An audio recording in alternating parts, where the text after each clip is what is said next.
early before they can really get their pick comp online. And this is a great pick composition. You know, if you're talking about locking down a Zeri, Camille, Set, Gwen, like those are the best champions you could possibly draft to do so. The problem is I don't really see them going to mid game without a large deficit. Yeah, that's the issue, is surviving until the mid game without being just totally shut down. And I do worry when Azeri is in play, anyone facing off against it might have a real hard time. Taking a look at our choices of runes today here. Predator Vigar, oh boy. This is very spicy. I'll be honest, I'm not that familiar with Vigar builds, but he has a free laning phase. There's not much Sec can do against him if he holds onto his event horizon. So it makes sense to use the Predator just to put on a little bit extra pressure. And he's been playing Bard for so long that he probably just has it stuck in his mind to try this stuff. In the meantime, Nesty's a fun player. Yeah, Nesty is he's probably my favorite player to watch this split. Hands down. I don't think there's anyone as entertaining as him. He's kind of interesting because the champion he masters, he's very, very good on. A lot of times he will just forego the meta and play champions that he has a mastery of. So I always like watching these Dorn V-esque players when they do that.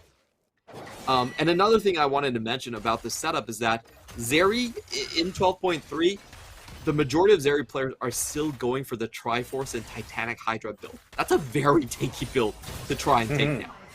Yeah, if you're trying to go for the dive into the burst. And yeah, I think there's a lot to worry about if you're the MFT side.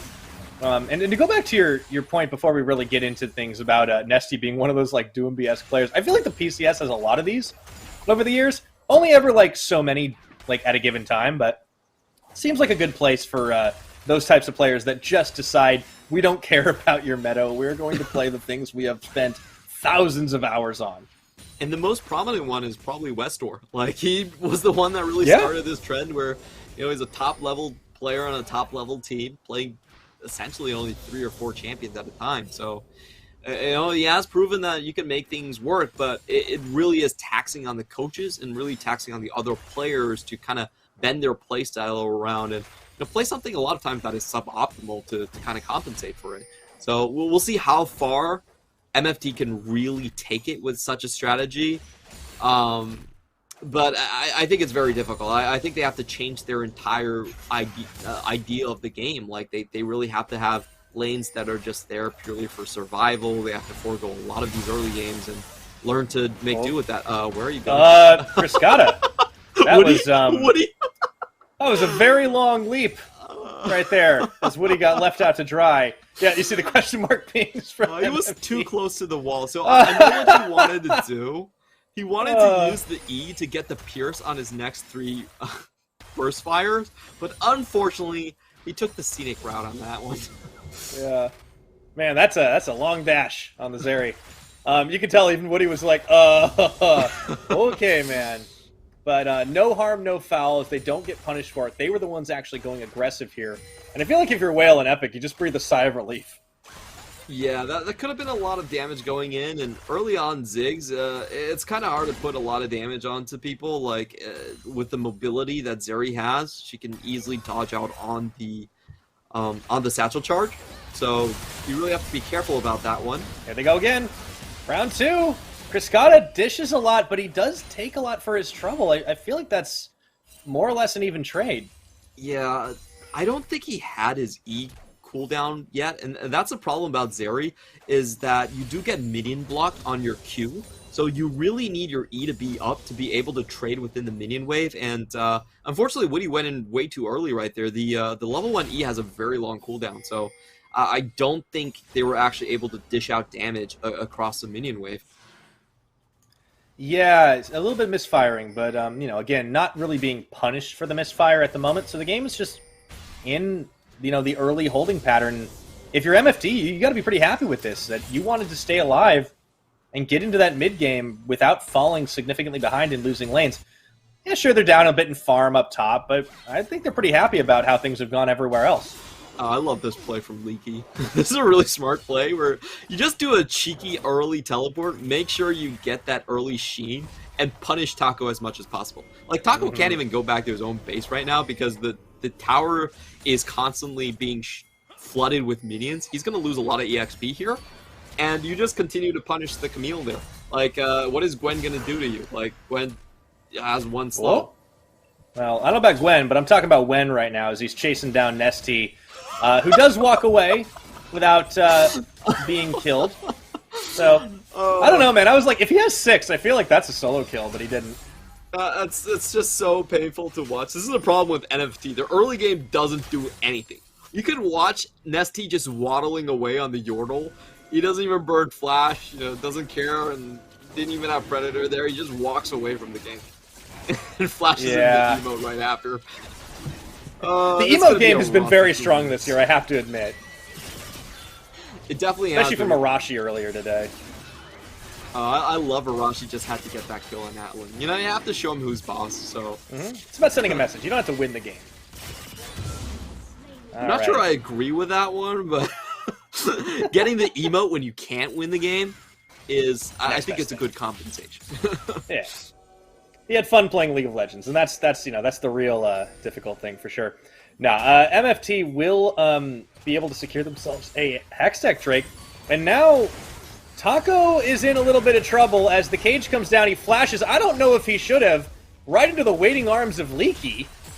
Yeah, he had to try and outplay with the Hextech ultimatum, but he stepped on the... unfortunately, he really didn't have a target and didn't use his ult whatsoever. I just think he knew he was dead by the fact that even if he dodged the ult, that's kind of weird. Like, as you were saying, if he didn't use the ult, he probably shouldn't have used the flash either and just submitted to his destiny, but he kind of ended up... Yeah, I think he ended up on the wrong end of both sides right there. And if you look at the gold, this is what I was worrying about. That Camille matchup against the GP matchup is brutal early on, especially when you don't have jungle pressure. And Leaky just did a cheater. It wasn't even a cheater recall. It was just a cheater TP straight into Sheen push. Oof. Yeah, that's definitely a bit of bullying going on top side, but they also brought Nesty to the party in Hana as well. So that's like, kind of extra rough at the moment. Nesty does get the blue buff over to himself, as he actually had Leaky tapping in. Lane swap comes through here for MFT. I think they were the ones who instigated it. Maybe just to give Taco a little bit of farm. Yeah, I do think they want to create a situation where there is a big team fight over the Herald. If you're team fighting, at least you're not laning. And right now for MFD, as long as they don't lane, they can kind of stop the bleeding just a little bit. Unfortunately for them, DCG can very well contest this. This is still a 4v4 scenario. The big thing to watch here is the Cannon Barrage was already used, and this is good zoning coming down from MFT, so maybe they can sneak this one away. Yeah, I really actually like the great use of the Ziggs bombs just stopping this, and now they've brought Wen here as well. This could still turn into a fight, but the smite's already gone down, so they've secured the Herald. Epic is actually going to be isolated from the team, and 665 and Whale walk over the wall, but meanwhile, Wen could be in trouble. No, never mind! He goes for the showstopper, forcing Woody to flash away from it, and it's a bit of a wonky fight as 665 gets collapsed upon. And here comes Hana, MFT. They thought they could casually saunter away from that. They still did get the Herald, but the ensuing fight was completely in DCG's favor. I feel like MFT should have been happy with the Herald and just backed out completely. But unfortunately, I felt like they were trying to save Epoch on the top side right here. Like, this is just a full retreat. I'm not sure what you guys are doing here. Wen tried to go for a kill on the support, was not worth his flash for that. There's no way you should be expending your flash just for Woody's flash there. And they end up paying a pretty hefty price for that one. Whale also having to flash out of the Event Horizon too. So, yeah. MFD could have just called it a day and just counted it as a win, but just even the target selection was weird for me. I feel like they just kind of panicked in that situation. Yeah, that was a bit bizarre here. Now, Kriskata is actually waiting in a bit of a bad spot himself, and he's just going to go ahead and go for the back and hope that Whale and Epic don't sniff for him, but yep, he gets a little scared himself. He's going to be able to get back out to safety. A couple of head-scratcher moments there for Meta Falcon team. We'll see what they can do, though, with this Rift Herald now that they do have it. They have to create an opening first. Yeah, and they do have to get this pushed pretty far in as well, and I feel like at this point, Chris Kata is willing to step up and sort of challenge this. They do have both of their summoners, while Val has no combat summoners, so Yeah. if a fight breaks out, I don't feel MFT is going to be confident enough, and indeed, even with the 3-man, they do decide to back out in the end. Yeah, definitely a little bit of uncertainty from the squad, which hasn't really happened before, but I also think they've been, forced into some champion choices maybe they didn't want to take overall. The triple dive looked a lot cleaner in other games. Of course, it's still very early days, and yeah, there is the event horizon. When just stays in the center of it, which, I don't know that much about black holes, but I do feel like that's supposed to not be a good thing. But that's just how Riot designed it, so it's okay. Yeah, Event Horizon is, you definitely don't want to get trapped out on that one. I'm looking at the gold difference right here. This is very comfortable in DCG's favor, and I think MFT have to get this Drake stack. I think that's probably their best road to victory. In terms of scaling, I'm not even sure I would want to take this comp into the late game. Vigar actually scales incredibly well. The same goes for Zeri here. And I feel like they're making a big mistake if they just let this Drake go over. Instead, they're trying to force feed Taco in the meantime. Just tried to steal it. That is... Yeah, I think there's some indecisiveness happening here that we haven't seen from Meta Falcon team. However, now they are going to pull the trigger, looking for Hana and looking for 665, but he just throws down the mist and Gwen is immune.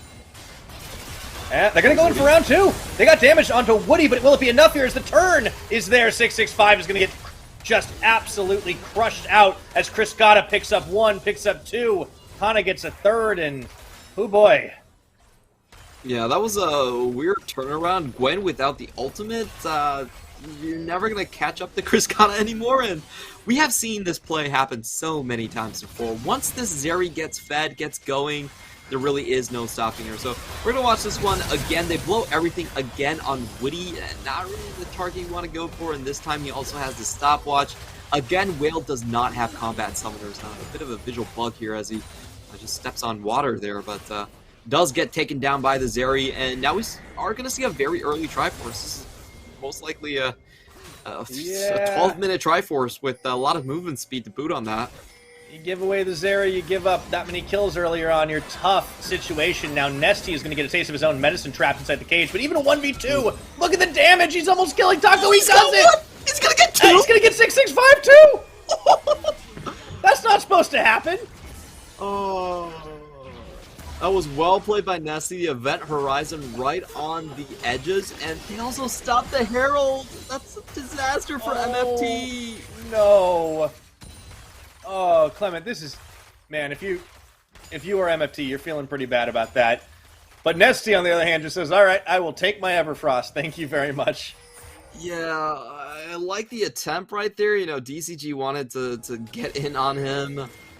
Before the stopwatch and everything, but that Event Horizon was actually didn't stun. Taco did a good job at dodging that one, but he couldn't dodge the damage afterwards, and Memorial Burst. He's just able to murder him.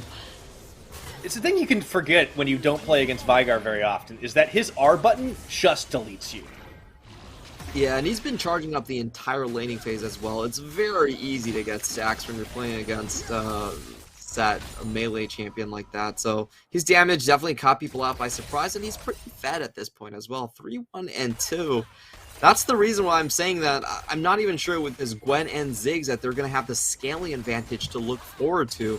Now the game at 8-1 in terms of the kill score, and MFT don't have a Drake stack.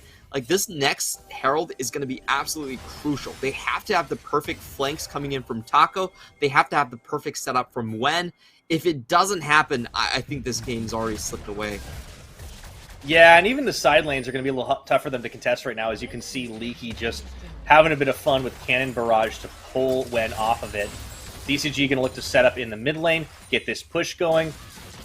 Zeri's fed, Vigar's fed. It's so tough to try and fight into this. You need to pick prio targets. You need to get on top of them, but they're so slippery. Maybe not Nesty, but that's okay. I mean, he doesn't have to carry. He can just delete you. 665 and Wen are down bottom right here, as there's not much else for them to do at the moment. But you're right, this Herald, super crucial. It's just kind of going to get soloed, though, by Hana. I really like the idea of MFT. I feel like they're a thought experiment where you just want to see how far you can go without playing the early game whatsoever. Oh boy. Goodbye, Will. He almost limped away. Cryscata has just enough range. Zeri is a good champion, everyone. You should ban her. Yeah, that was a little bit unfortunate. I felt like Whale could have escaped a little bit earlier. He should have been able to spot the Xin Zhao coming from the top side. Just reacted a little bit slow to that one and pays with his life. And, you know, basically that means the bottom lane push is not going to work out. Let's watch MFT Whale's position again. Yeah, he does react quite slow to the Xin Zhao here. It looks like he was completely just caught off guard. Epoch does a good job at trying to keep Hana underneath the tower, but it's just not enough with the Zeri follow-up damage. Yeah, it feels like they're just kind of at a loss for what to do at the moment. I mean, in the other games we've seen MFT play, even in their other loss, it kind of felt like they still had a game plan they were sticking to. Now it feels like they're sort of scratching their heads. They do know they have to contest this next dragon, though, since it's the only other objective on the map they can reasonably hope to try and fight for, but it's going to be tough. Against so much damage coming out, the Rift Herald is going to get popped in the mid, and Deep Cross are going to hope to try and force MFT's hand one direction or another. Oh, 665! Oh that was Gangplank barrels! That was huge damage right now, and Nesty is going to go in there, and they're going to be able to take him down isolated from the rest of his team, and even though Wen goes in for the suplex, I don't think they've got enough damage. Maybe they do, though. Nesty, as Taco... can catch him? Oh, Nesty trying to walk away. Wen's just going to go ahead and get him at the end of the day if he can. But he gets slowed by the barrel! No, it's done! You gotta be kidding me. They can't touch the Yordle.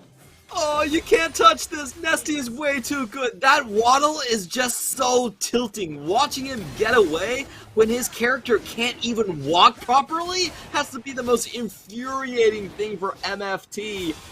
Oh, the damage difference just gapped them so hard with Leaky starting it off and Nesty flashing in on top of a Gwen to finish off the kill. That's just how far they are ahead.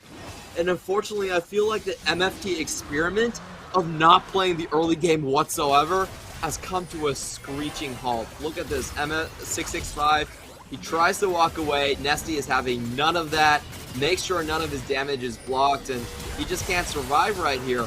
Look at Taco. He's been waiting for the engage, but it's the enemy team that has pulled the trigger first, and Nesty just walking away like that has to be so maddening to watch that. And the last barrel from Leaky, just well, not to mention the Zenith Blade.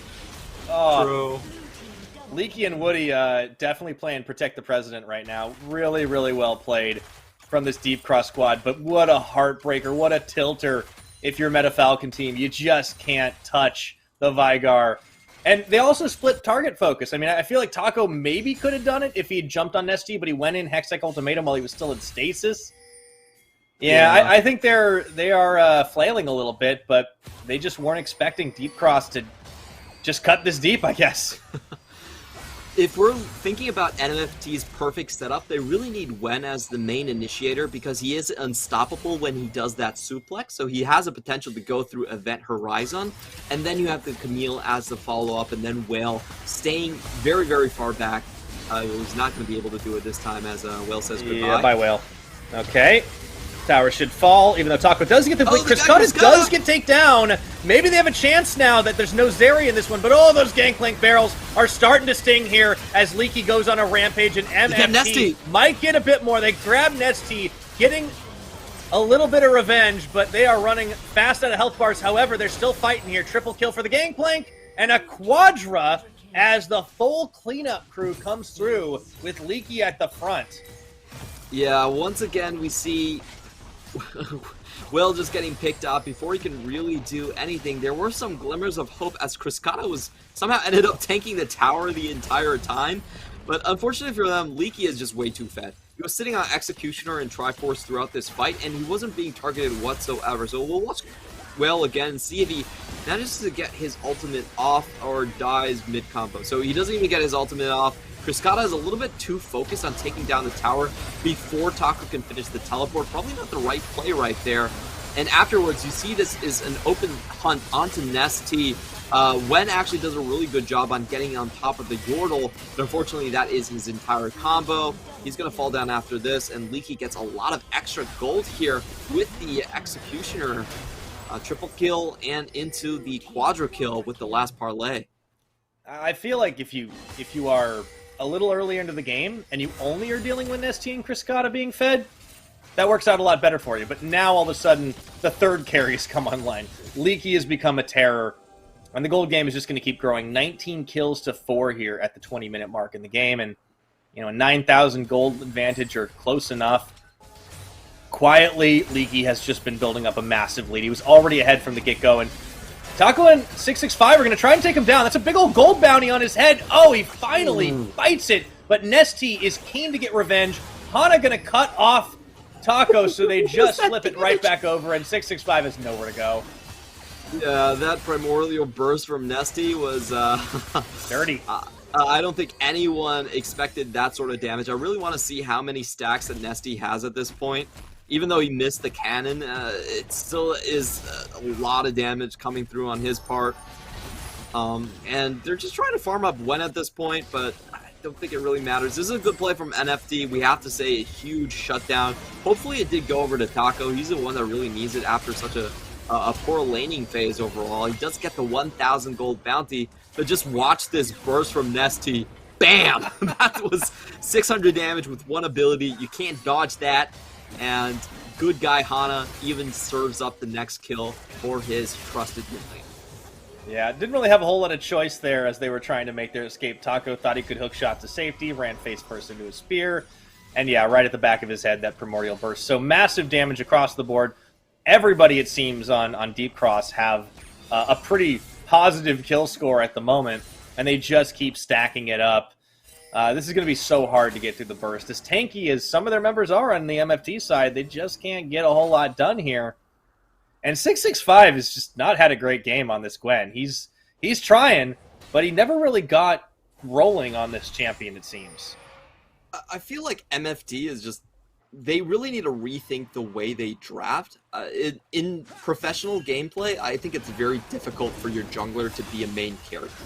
That doesn't work out for the majority of teams. I don't think you can find a team in pro play that really has consistently their jungler as the foreman of the squad. So I got one. It was Hong Kong Attitude last split, and you need a Kongye for that. Even then, Kongye wasn't doing the most damage on the team. It's just kind of ridiculous to think about that. So I really want to see MFT if 665 is really as good as he's hyped up to be. Maybe he can be good in the early game and try to facilitate his other teammates to be strong as well, because currently this strategy of completely opting out of the early game and just going for carry junglers is not working out. I don't think that's going to be a winning strategy anytime soon.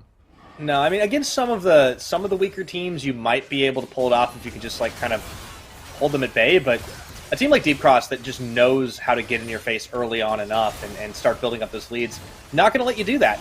And now they're on the Baron, in full view, but it's almost like, what can you do about this? Sure, they could try and go for the steal, but the 5v5 is so much stronger. Woody just going to try and stop the gank attempt, the steal attempt. Woody is actually going to tank things up here. The event Horizon even holds Wen off, and they're going to be able to walk away with this. 665 is going to try to take down Hana, throwing down the Crescent Guard. They might just fight them in this choke point, a little low on the health bars. They don't want it, but Wen certainly does here, as he's looking for the damage, gets the suplex onto Hana. Here comes the rest of Meta Falcon team. They take down Woody. Do they have enough? Criscata isolated. So much mobility on this Zeri.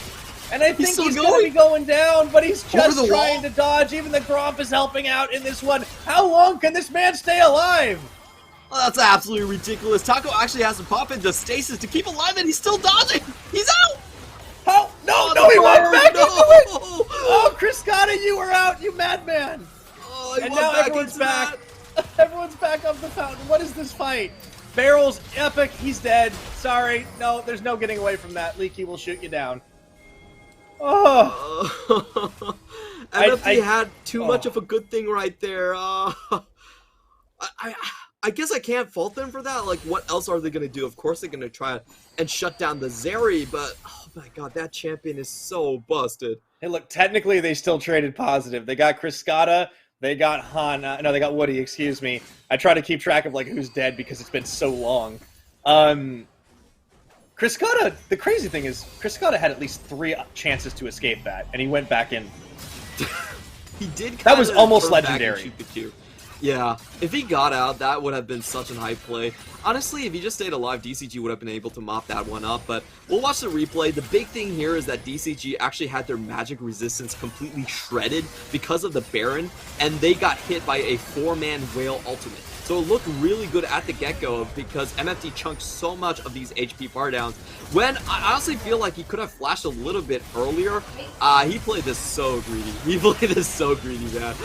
He waited and he held on to the I feel like he should have just gone directly for the kills with the ult and just went in with the unstoppable rather than with the flash E. With the flash facebreaker, but afterwards it was the Criscata show. You can see he actually walks back a little bit right there just to get another Q, like a couple of times. E reset. Yeah, almost got Taco too. That walk back was actually fine from him because he wanted to get the extra cooldown reduction on his E. So I understand that, and this was because he was just dead. So yeah, I think he actually played that pretty well. Like overall, I'm not going to fault him at all for any of those plays, but. I think that was just a showcase of how busted this champion really is. It's once you get into the late game, if you're running just a bunch of bruisers, there's no chance you're going to catch her.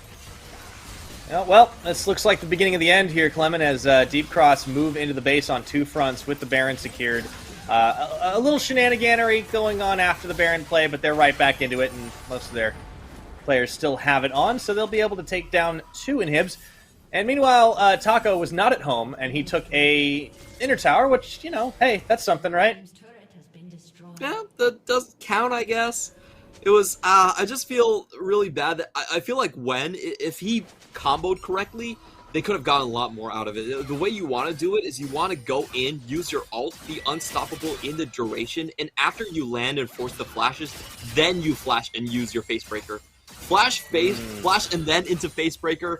It just gives too much time for people to react because Facebreaker itself does have a pretty long channel at this level.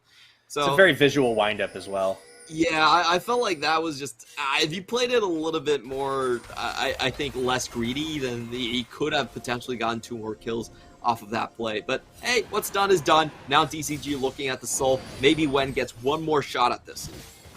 Taco going to come around the side to see if he can do something about it. This is kind of the last chance saloon. 665 actually opens up to start things off here. Taco still has not revealed himself, and he wanted to try and go for the steal, but that's just going to be the fight is on, and you can see the damage is dished there. Criscata does get dropped early on by Taco, but the rest of Deep Cross are able to clean house.